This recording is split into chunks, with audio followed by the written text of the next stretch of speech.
Hello and welcome to this week's 2-Minute Parsha. Last week, Parshas Metzora ended off with the laws of the Metzora.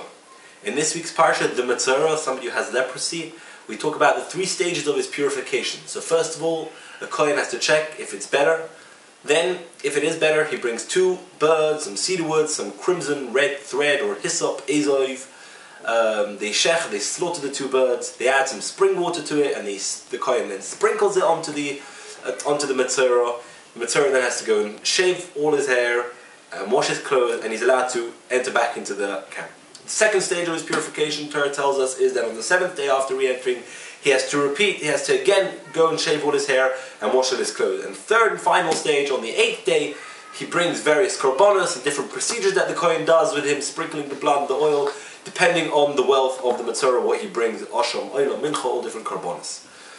Next parasha, Hashem speaks to Moshe, and he tells him the laws of torah on houses. First the Kohen checks the house. 7 days later he returns. If the torah in the house was larger, then you remove the old bricks and you replace them with new bricks. Kohen comes back a few days later, he checks them again. If the torah has come back onto the bricks, you have to destroy the house. You have to bring various korbanos again. The Torah tells us more, and there's a whole procedure what the Kohen needs to do.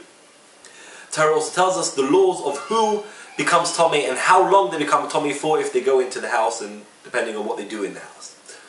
Then Hashem speaks to Moshe and tells him the laws of a Baal Keri or a Zov, a man who becomes Tomei, how he becomes Tomei, what becomes Tomei by his touch and how long it's Tomei for, and what korbanos he needs to bring in order to become Toher again and after he's gone to the mikvah.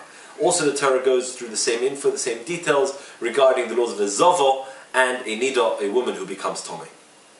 In summary, the beginning of the parsha is the purification stages of the Metzora, the 3 stages. Then we have the laws of Tzoras on houses, followed by the laws of a Zov and a Baal Keri, and finally the laws of a Nida and a Zovo. Have a good Shabbos.